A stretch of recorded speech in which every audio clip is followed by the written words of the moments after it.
What was it? You texted me 2 sick boys whispering about shit. Yeah. We're still ill. Oh, sorry. Well, now I'm ill. Like, recording with you has made me sick. Oh, that's it. You weren't ill on the last one. Yeah. Oh, hey. You weren't ill on the last one, but we think that in the style of Pontypool, the virus might have transferred down the microphone into your ears and into your body, don't we? Yeah, I think it's the only thing that really makes sense. Like, I could blame the people at work, but I don't think they do that to me. But you are vindictive. That's nice, though. That's nice that you don't think your colleagues would infect you with a horrible contagion. Yeah. But I would. Well, it makes more sense. Yeah, it does, I suppose. Yeah. So as it stands, I have been... Technically, I've only had 2 sick days from work because I had some holiday booked on the Friday and the Monday was a bank holiday. But I've been ill pretty much solidly for a week. That must make it even worse, though, if you... Like, you were off work anyway, but they weren't sick days. You just... Yeah, it was kind of annoying. It was unfortunate as well because it was over Lisa's birthday, so we didn't really get around to doing much, which I felt pretty bad for Lisa and that. But you know, I mean, you should. What can you do? What can you do? But it doesn't matter because this week we're talking about a film that's not really sad. No, well, it's actually it's got sad elements, I suppose. Oh, I mean, it has a suicide, but that's on brand. Yep, that sounds very much like our sort of thing. So let's get to it then. We're talking Alien 3, and it seems weird that we're talking Alien 3, but it feels like it shouldn't be someone's first feature film.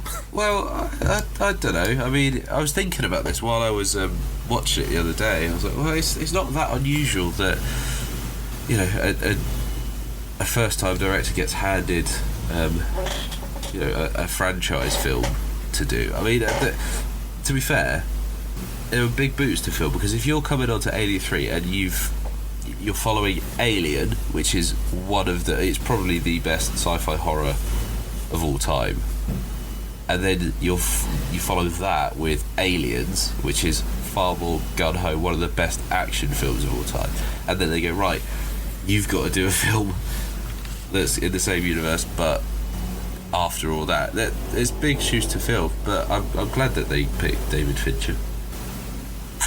Well, yeah, I mean, to be fair, looking at the films that he's made since... Let's do our rundown then. So, have you seen any other David Fincher films? Well, let me I just... hope you have. Let me just find the list. You know, a couple. So what have we got? We've got... so, Alien 3, you've seen, yes? I have now, yes. That's lucky. For this conversation, that is lucky. 7, you have to have seen 7. Do I have to have seen it? Right, this is ridiculous. You like serial killers more than anyone else I know, which is terrifying. But you have to. With you in a couple of weeks. Have you seriously not seen 7? No, it's one. Wait, no, mate. I've seen some of it. I think Brad Pitt, Morgan Freeman. Yeah, I think I've seen some of it, but I don't think I've seen all of it. Oh my god! Right, we have to watch it. You're coming over what, in a week, 2 weeks? Next week. Yeah, next Friday. Next Friday, because it's my stag do next Friday. Yeah, we have to watch 7. I can't believe it. You're one of 3 people who likes stuff about serial killers as much, if not more, than I do. And I can't believe you've not seen 7. It's incredible. Anyway, never mind. The Game. Have you seen The Game? No. Again, it's brilliant. I actually watched The Game when I was on holiday in Gran Canaria, and I was about 12, and I did not know what was going on, but I really enjoyed it. Fight Club.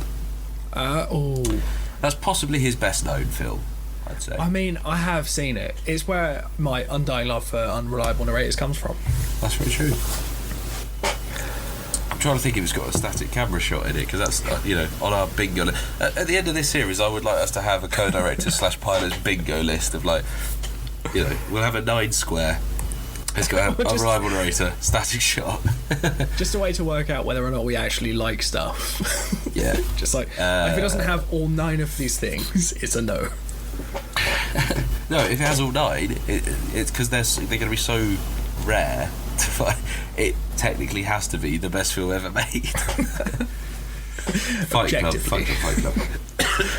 I didn't actually see Fight Club till I went to uni, and I loved it. And I had a poster of it on my wall in my in halls.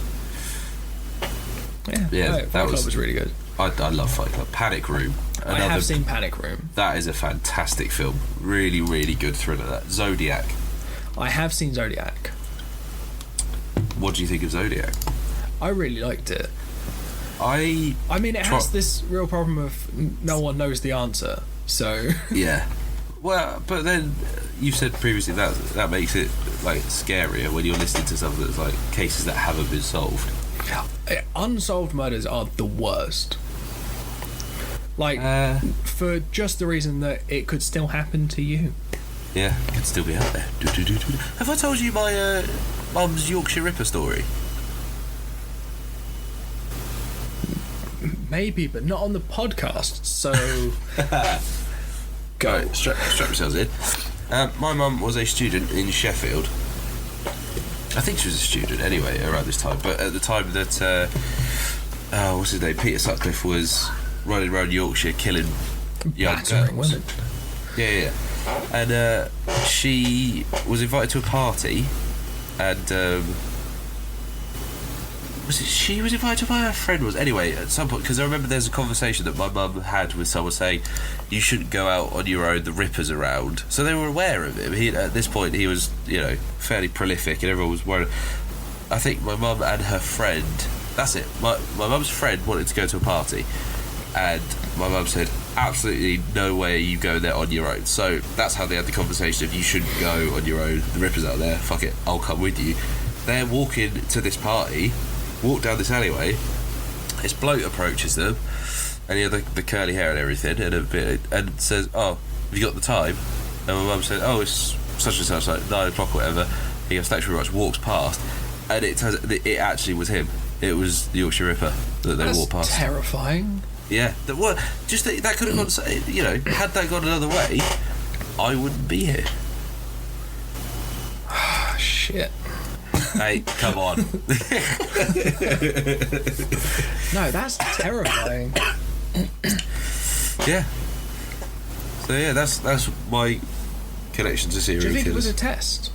Like if she just had she got it wrong? Like she's on her way back from like Europe or something. Her watch is an hour slow. Just I say 8 o'clock up. Sorry, girls. Sorry, it's not. Bang. Sorry, it's not. I think learn how to tell the time. Is that always okay? No, we shouldn't go down this road. What was I going to say? I was going to say that. What did I say? That was it. I think he might have been put off by the fact that there was 2 of them. Had my mum's friend gone to this party on her own, then the outcome could have been very different. But I think because there were 2 of them, he was put off. So yeah, that's fucking awful, isn't it? Horrible that. Anyway, so yeah, Zodiac. I've seen a bit of Zodiac. I haven't seen it. Curious Case of Benjamin. Good. I haven't seen Curious Case of Benjamin Button though. It's fucking weird. It is really weird. I remember actually at the time that this was coming out, I was just getting into the Ricky Gervais podcast, and they were talking on one of them. They said that Carl Pilkington had actually been called into a meeting with some movie executives just to see like if he'd had any film ideas. And one of the film ideas he pitches is, what if there's a baby that's born old and it gets younger as its life goes on, which is the plot of Benjamin Button. So I think it's based on a book or something. I think it's just coincidence they're the same idea. The Social Network, for which I think got Best Picture. I have indeed seen that. Yeah, I feel like that would be a film that you'd quite enjoy.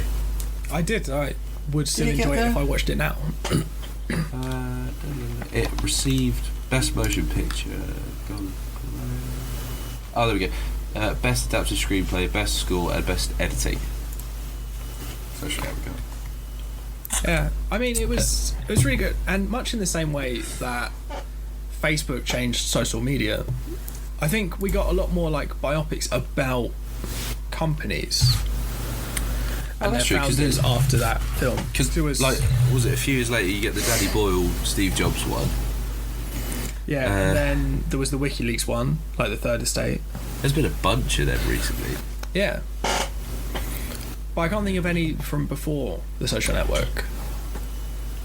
What about Like biopics that more With focus com- around someone who just made a company, not someone who did something incredible or terrible. The Founder? That's another one. It's about McDonald's. I'm trying to think. I guess. No, that doesn't really count. I was going to say like Imitation Game, but he didn't make a company, did he? But it was a biopic about a science. Yeah, but then that came out after The Social Network. Yes. Yeah. That was 2015, I think, maybe. Yeah. Yeah, I think The so. Girl with the Dragon Tattoo remake. No, it's- with Daniel Craig. It's one of the ones that I've been meaning to watch. See, I think me and Jack and Lisa, we watched the original one at uni, and it's really, really good. So, I don't know, American remakes I always find a bit weird. So I'd skip that one. But then Gone Girl's brilliant. I did really enjoy that. Not seen that. Has Neil you Patrick should. Harris in it? I should watch that. Oh, he does not have a good time in that film. Does but he yeah, have so, catchphrases? his main catchphrase is So he dies then. oh yeah. Nice. Oh yeah, big time, baby. Right, so but anyway, so it started where it all began for David Fincher. Did you know he worked on Return of the Jedi? No, I did not. Well, he did. Did you know that Charles Dance was in Game of Thrones? What? I Oh, know. there's a horrible sounding moped going by. Ugh, sounded like That a wasp. described. You could have just said moped. That's very true. Okay, Alien 3. So, you have seen Alien, have you? Yes. You haven't seen Aliens. No. But I Right. don't know how much you need to have seen the film just before, because all of the characters from that are dead at the beginning of this one. So That was oh, sorry. That was, to be fair, like Alien's been one of those franchises that's skirted round my awareness, because in a lot of podcasts I listen to, that it's a lot of people's favourite film. So I have seen Alien and Aliens, but I was never like wildly into them.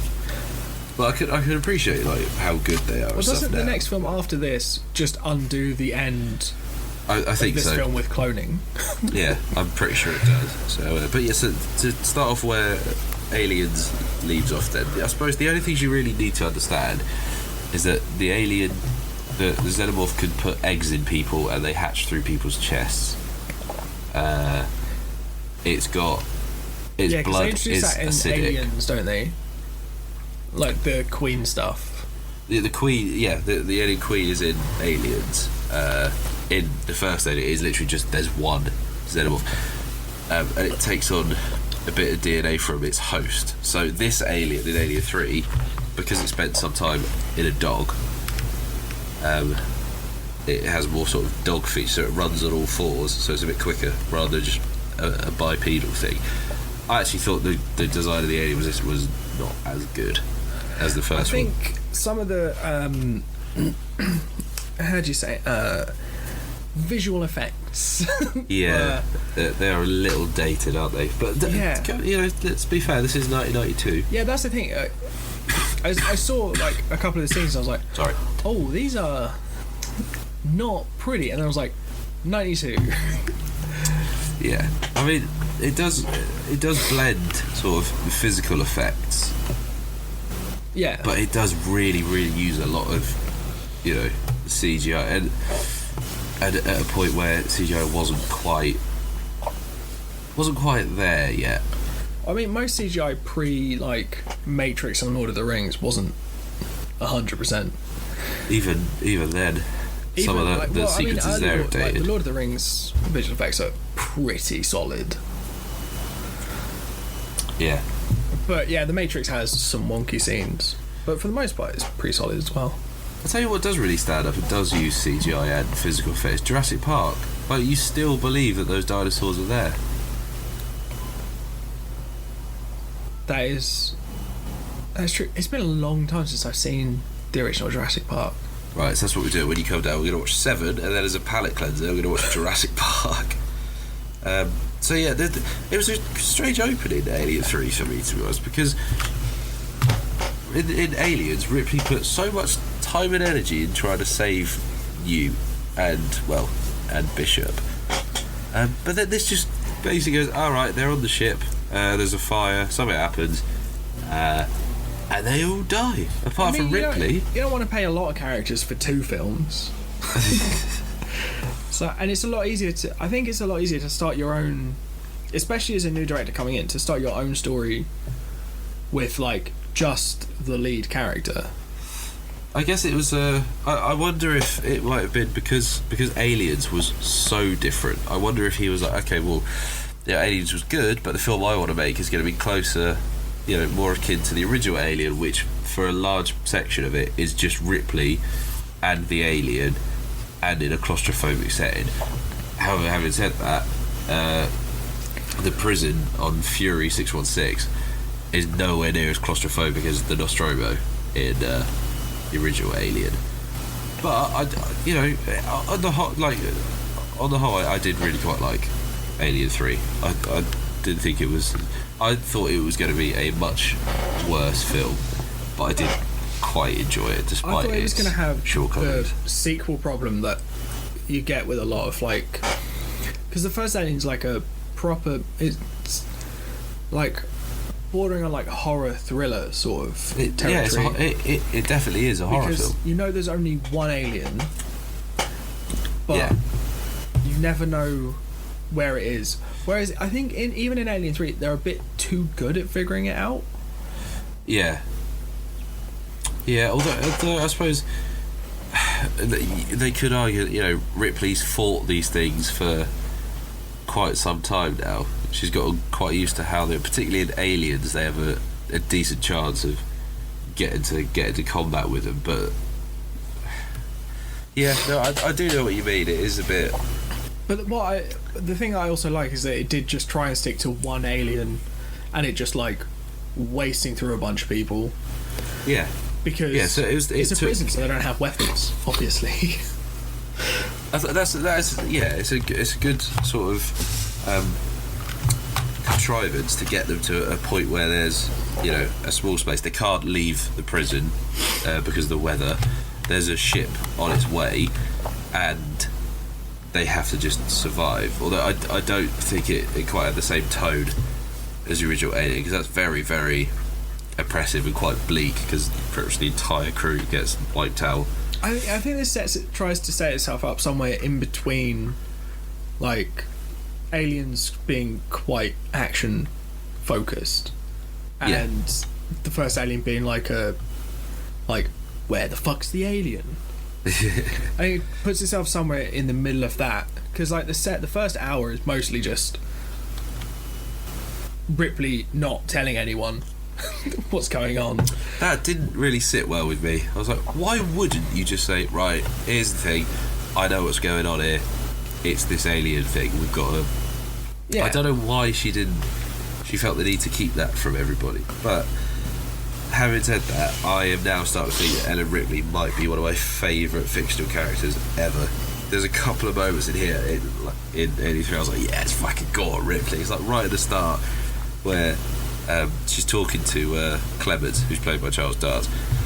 She basically just says, right, you either get me some clothes or fuck off, because she'd been told don't walk around the men, you can't be here because you're a woman. And she's like, fuck that, I'm going wherever the fuck I want, naked or otherwise. I'm like, oh, go on, Ripley. I fucking love that. I mean, to be fair, I quite like Charles Dance's death scene in this, because it was genuinely unexpected for me. I was like, a really sort of quite sincere scene of he's like just spilt out like the reason that he's in the prison, and he's just like, do you trust me? And she's like, yeah, chomp. Just like, at least it's a better ending than he got in Game of Thrones. I don't know, getting shot having a shit, that's quite fun. I was looking through it because I sent you a picture. I've written literally 2 pages in my notebook about this film. But go back to Ripley being fucking incredible, is that there's another scene where she goes into the I think it's the mess hall, I think they're all eating or something, and she sits down with them, and one of the prisoners is trying to intimidate her, saying, "Hey, I'm a murderer and a rapist, right? So you just of women." Yeah, that's it. A rapist of women. That's a very strange caveat, isn't it? But her response to that is, "I guess I must make you nervous." I'm like, oh, she's just a fucking boss. I fucking love Ripley. I really, really like Ripley. Yeah, and I like, because I'm assuming that the whole Wayland Corporation stuff comes from aliens rather than. Yeah, it's so I think what they discover is that the corporation they're trying to. I think the mission is like if you could bring back one of these things, so we can use it as a biomechanical weapon. Sorry.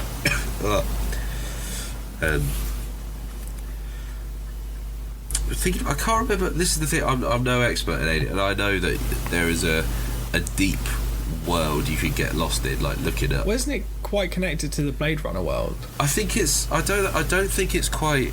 I think it's only very tangentially connected. I think it's literally.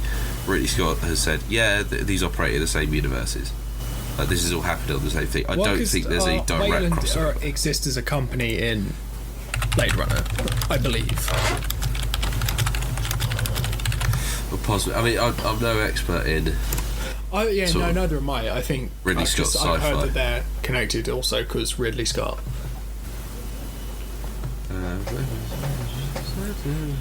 So it'll be Alien, Blade Runner, and Gladiator. Those are all happening at the same time. Each present a dystopic view of the future, which monolithic corporations like Wayland Yutani and Alien and the Tyrell Corporation Blade Runner control every facet of our life. The name Wayland Yutani itself evokes a vision of economic fusion between America and Asian conglomerates, which looks a lot like the nameless Japanese companies that rule over a sprawling urban wasteland in Blade Runner. So they're saying there's a aesthetic connection. Okay. I think it might be like involved in more sort of Alien Covenant and Prometheus that they like more explicitly say. But I have seen Prometheus, but I wasn't really sure what I was watching. I think that might have been the first Alien film I watched. I think there's a lot of it that I think for most of them it doesn't matter what order you watch them in until you get to like the more recent ones that are like origin stories from before the original set of films. Yeah. And there are some that you don't need to ever watch at all. Like Alien vs Predator. Predator, that film can suck a dick.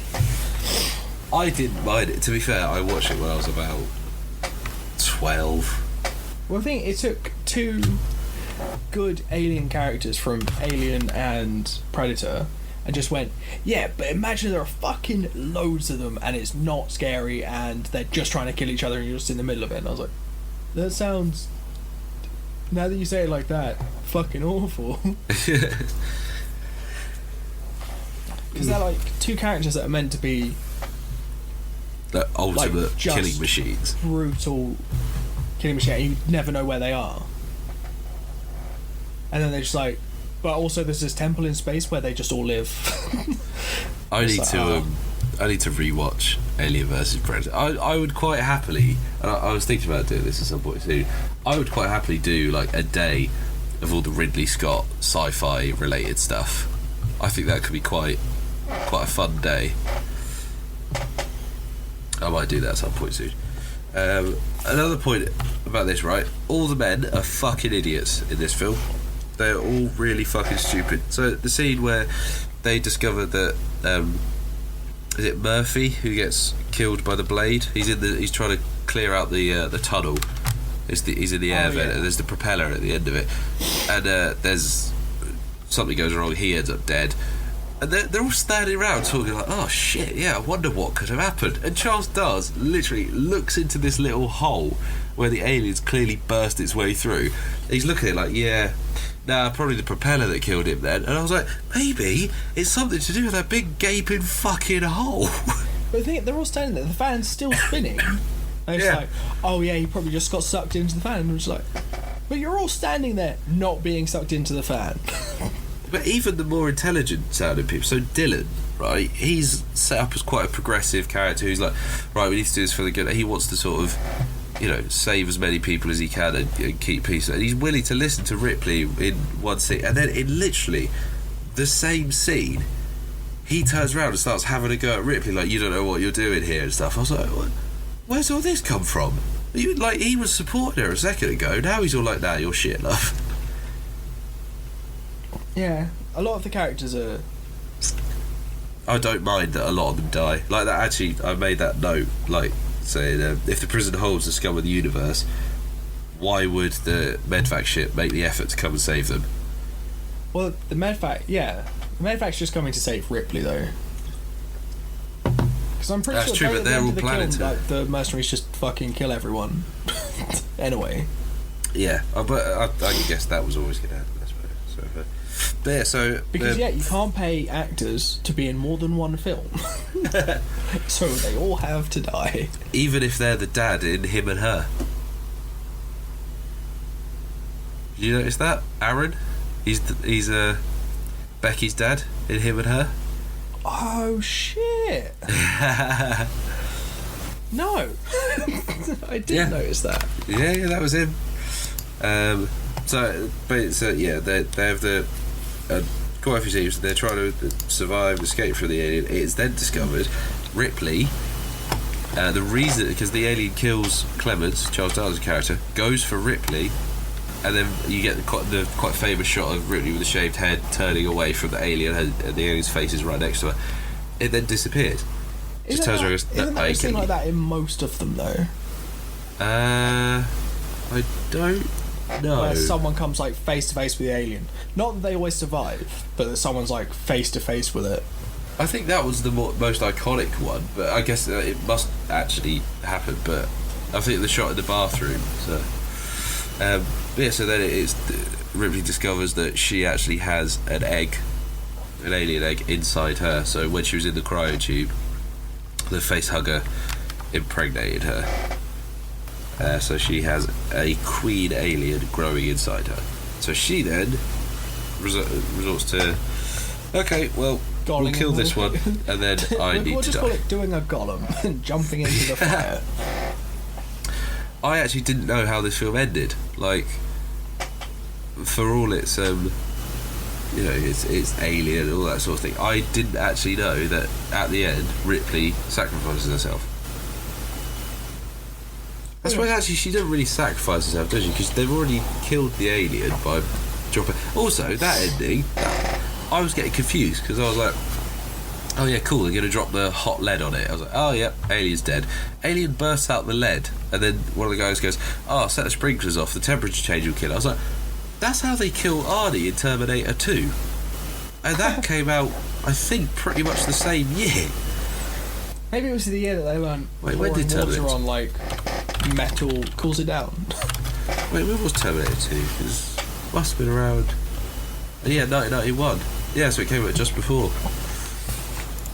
Yeah, so I was like, oh, you've got the same ending with it. But anyway, so the rapid change in heat and cold, that then causes the alien to explode. So yeah, but if it can survive molten lead, yeah, to be fair, I would have expected it to probably survive a bit of water. The lead just cooling down. Yeah. Well, I don't mind that because I've not seen alien blood. Yeah. So it goes bang. Dylan is a bag of contradictions. This is something I've written about Dylan again. They have someone willing to die to kill the alien. He talks that character, brackets Ripley, out of it, and then sacrifices himself when he realises they need someone to stay in the mould with it. So it's literally like I said, you must survive because the franchise requires it. Alien gets leaded, but it's fine. Then boom. Yeah. Yeah, Dylan really wound me up as a character because he's set up as someone with integrity, and then he flip-flops on his decisions at every other point after he saves Ripley from being raped. Yeah, I don't think there's any characters that really stick to their guns on. Apart from Ripley. But yeah, I was thinking more of the prisoners. I mean, well, Clemens does until he dies. Yeah. That's basically it, I suppose, isn't it? Anyway, so then the mercenaries show up with, surprisingly, Bishop, who is the real Bishop, not the person that the android Bishop was based on.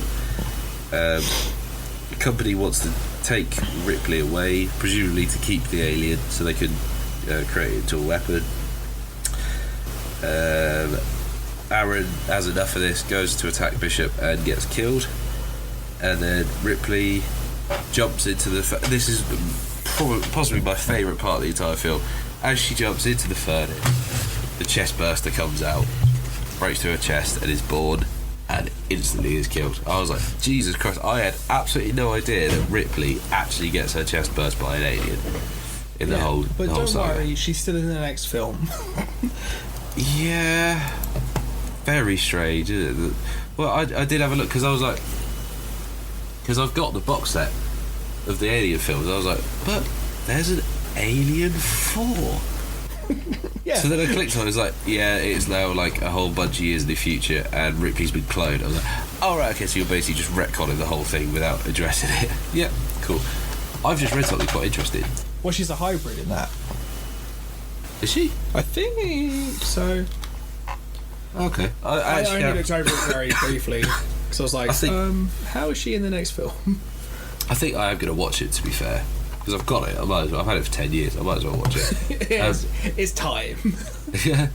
The film faced problems during production, including shooting without a script, with various screenwriters and directors attached. Right. Okay. So that'll explain the character flip-flopping. Then, if they've had to shoot without a script and then just try and cobble together the pieces in the edit, that's probably why it's not. Saying that, I've seen far worse films that have had problems with script and shooting without scripts and having different directors and stuff. There are far worse films than this, but Fincher has taken his name off it. Does he actually? Fincher has since disowned the film, blaming studio interference and deadlines. I mean, to be fair... So I guess technically his first film is something else. Oh shit. Well, that means his first film is Seven, so that's fine. Again, back to a sad film. It's not a happy film, Seven.